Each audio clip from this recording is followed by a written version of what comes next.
So, some of the examples that she provides for the fixed mindset being linked with low academic achievement are provided at the beginning of the literature review.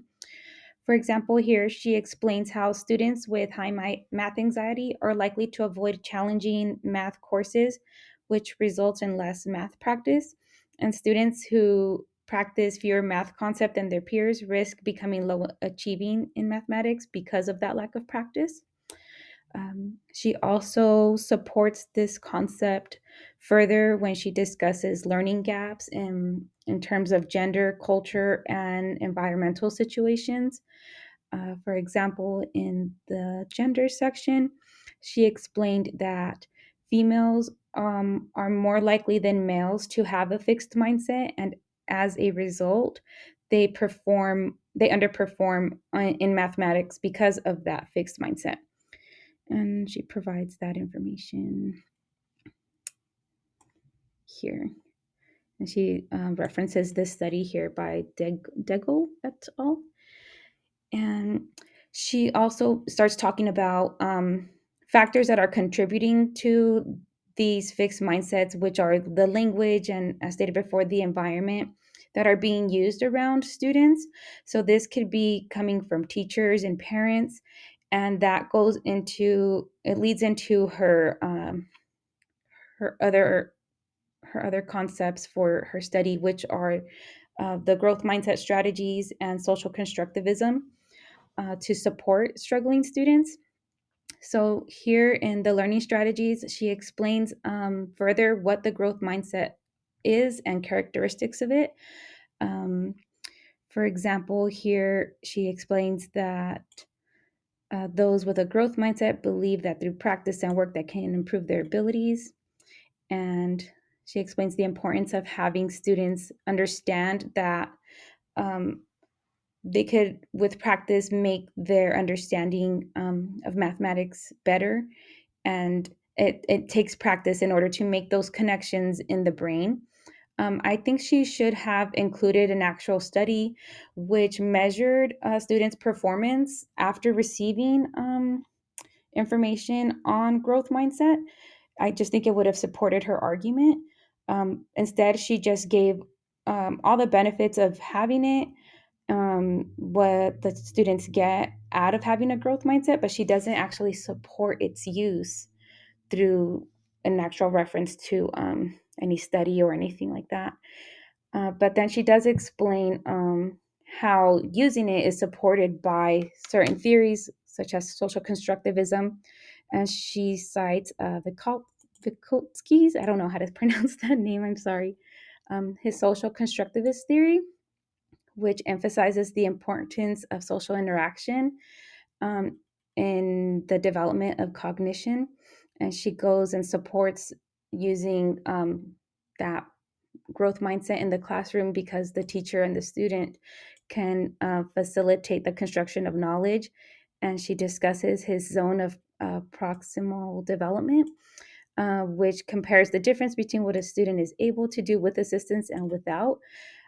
So she's just using this information to support that teaching students about a growth mindset will support low achieving students because they'll know that they could keep trying, and the teacher is reinforcing it through the language as well as the opportunities that they're providing in the classroom. And then she references John Dewey and his take on social constructivism, which is a way that learners can become members of a community by constructing knowledge socially. So she uses these theorists and their theories to support having students learn in like cooperative learning, such as small groups, discussing amongst one another how they understand the concepts that they could learn with and from each other. And so that just further supports the approach that she took in teaching these strategies in her own classroom.